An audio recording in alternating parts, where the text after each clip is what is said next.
Next up, we have Nina Hemsey from the Department of Political Science and a Clough Junior Fellow.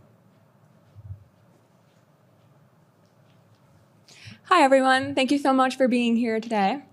So my understanding of the Constitution began in my 5th grade English classroom, where a poster displayed the phrase, "We the people of the United States in order to form a more perfect union." I have thought often of these words over the years. As I have grown, so too has my understanding of what the Constitution means. I see it not just as a legal document that I study in class, but as a living promise to continuously better ourselves and our country. A perfect union cannot be reduced to a mere set of governmental structures. The Declaration of Independence identifies the preservation of natural rights, including life, liberty, and the pursuit of happiness, as fundamental purposes of government. A truly perfect union would fully secure these rights. Yet the phrase "a more perfect union" suggests that such perfection has not yet been achieved and perhaps never will be. However, the phrase also signals an aspiration to improve, to work towards perfect even if it is unattainable. When these words were first written, American democracy was far from inclusive. In fact, voting rights were largely limited to white property-owning men. We the people was in fact not many people. Yet I, a 20-year-old woman with no property to my name, voted for the first time this past election. Clearly, much has changed. But this ability to change, to become better, is what makes the Constitution so meaningful. It is a framework, yes, but it is also a reflection of the American people's will to create a better nation. This change is documented in the Constitution itself through its amendments. The existence of 27 amendments, with the 27th ratified as recently as 1992, is evidence that the Constitution stands as a living document, shaped by the evolving will of the American people. To me, this ability to adapt is what has given the Constitution its unyielding power over the years. It is not fixed in a past that no longer serves a modern idea of perfection. After all, I can vote. I can own property. I can be educated. As each generation wishes to leave a better world for the next, and as I participate in this better world myself, the Constitution is a call to this action. It is a call for every generation to assess its current reality and to push for progress to better suit the future, whatever that may look like. The Constitution is therefore a responsibility. It is a reminder that positive change does not happen on its own, but instead through the active participation of the people it governs. In our own time, this responsibility means expanding access to democracy and ensuring it can be meaningful for all. This responsibility might look like exploring nonpartisan redistricting. It might look like addressing the influence of corporations in politics. It might look like expanding access to higher education so that young people like myself are better equipped to shape the democracy that we have been given. But those are just my personal aspirations. The beautiful thing about the Constitution is that it enables each and every one of you to work towards your own perfect future. The Constitution, then, is far more than a governmental framework. It is a testament to the collective will of generations of Americans. It is the history of their progress towards achieving a more perfect union. But it is also a call to action to continue their progress, requiring civic engagement in the continuous pursuit of perfection. I would not be speaking to you all now, attending Boston College, or actively participating in democracy were it not for those before me who fought to expand the rights and freedoms that I now enjoy. I owe it to them and to the spirit of the Constitution as I have come to understand it, to better the nation that I have inherited and will one day pass down myself. Thank you all.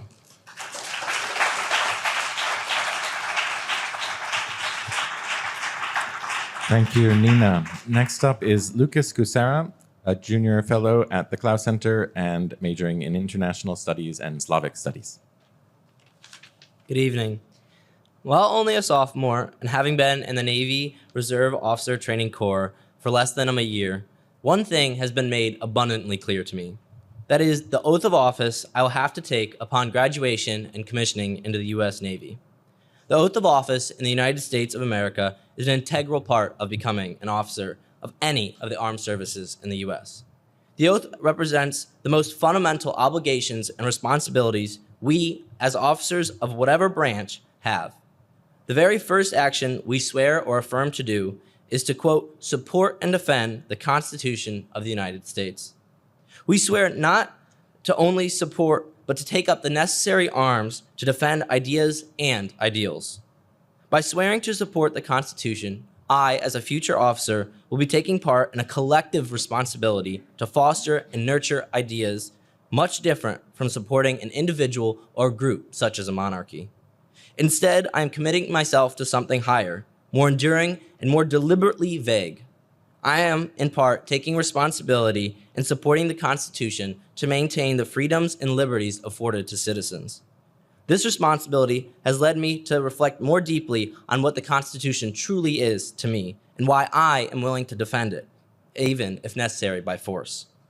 What initially draws me to the Constitution is its famed promises of freedom and equality, even though the US government has not historically always kept those promises. One of the most significant things about the Constitution and what it does is provide a framework of respect and liberty from which contemporary generations and governments can work with to make a more just society. However, it is not a flawless document. After all, the most cited parts of the Constitution were the very first changes to it, the Bill of Rights. In the first lines of the Constitution, the preamble, the framers lay out the purpose of the US government and, importantly, the Constitution. Quote, in order to form a more perfect union, establish justice, ensure domestic tranquility, provide for the common defense, promote the general welfare, and secure the blessings of liberty. It's these opening clauses that provide the crux of the Constitution's purpose, which is to provide the framework and foundation for future change to achieve all of these lofty goals. These goals are, I believe, left purposely vague so that future generations would be able to understand and make sense of the Constitution with each coming age and each generation.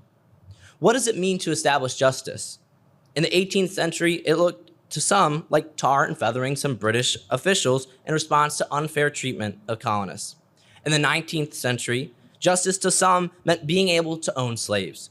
In the 20th century, some saw justice as institutionalizing members of the LGBTQ community. All these ideas of justice are no longer held, and rightfully so. It's because of the vagueness of the Constitution that allows us to interpret it as human development and thought comes further along, so as to come closer to achieving those lofty goals of the Constitution. For me, the oath of office represents more than just a duty. It is a personal commitment to the active preservation and participation in and with the Constitution and the ideals, rights, and liberties it stands for. To take this oath is to affirm that the Constitution is not merely a historical document, but a living promise, because it ultimately, to me, the Constitution is a document that provides an enduring foundation for a more just and free society. It is this belief that drives my motivation to serve. Thank you.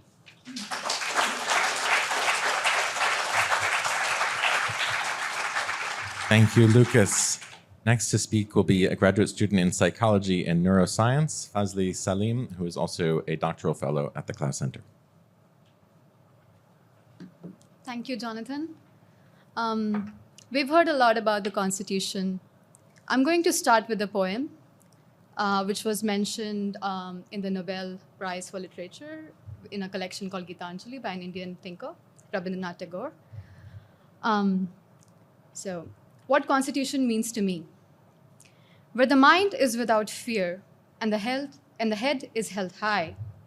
Where the mind is without fear and the head is held high, where knowledge is free, where the world has not been broken into fragments by narrow domestic walls, where words come out from the depth of truth, where words come out from the depth of truth, where tireless striving stretches its arm towards perfection, where the clear stream of reason has not lost its way, into the dreary desert sand of dead habit, into the dreary dead sand of dead habit,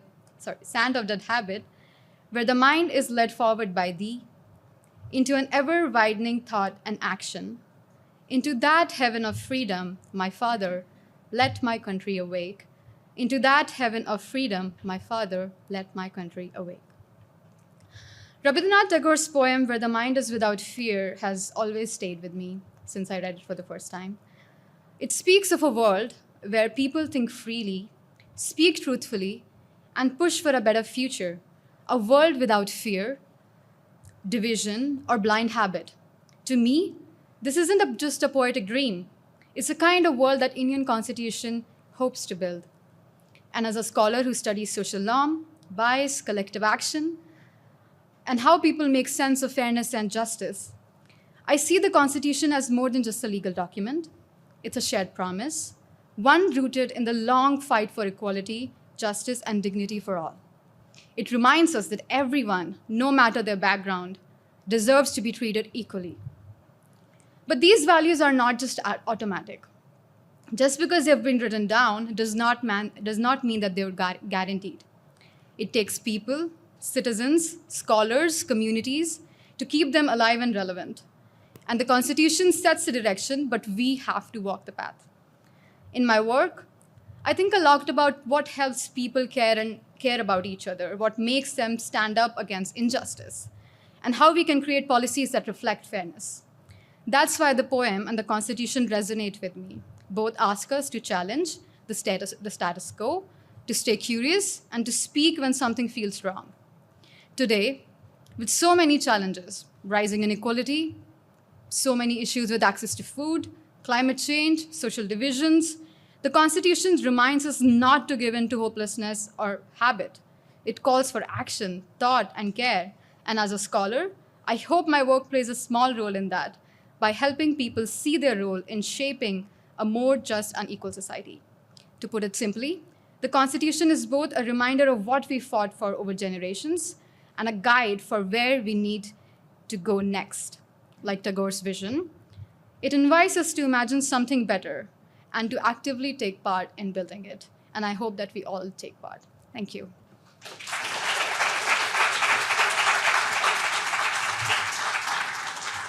Thank you, Fazli. We will next hear from Professor Marc Landy of the Department of Political Science.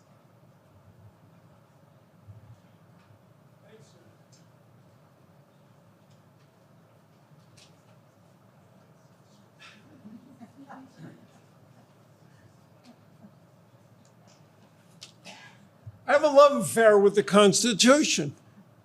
And as my distinguished predecessors did so well, I love the preamble, I love the Bill of Rights, but I love the articles too.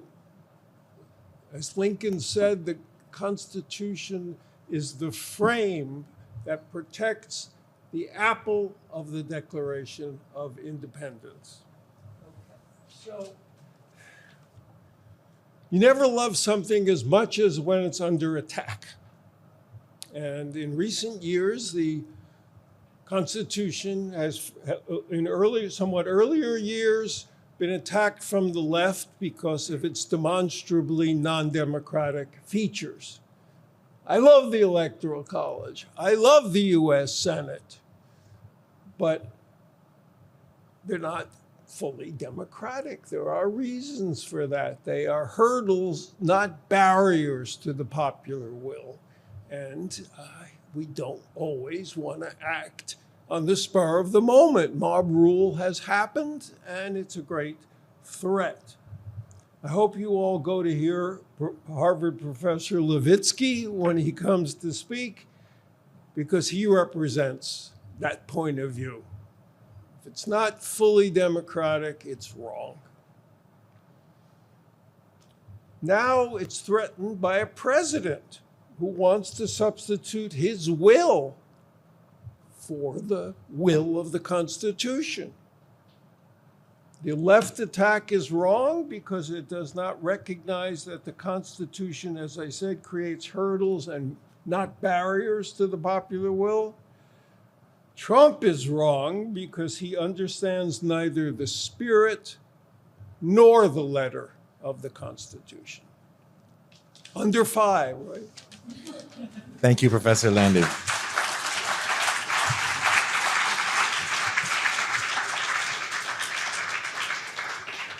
Next, we will hear from former Prime Minister Youssef Chahed, who is a visiting fellow at the Clough Center this year.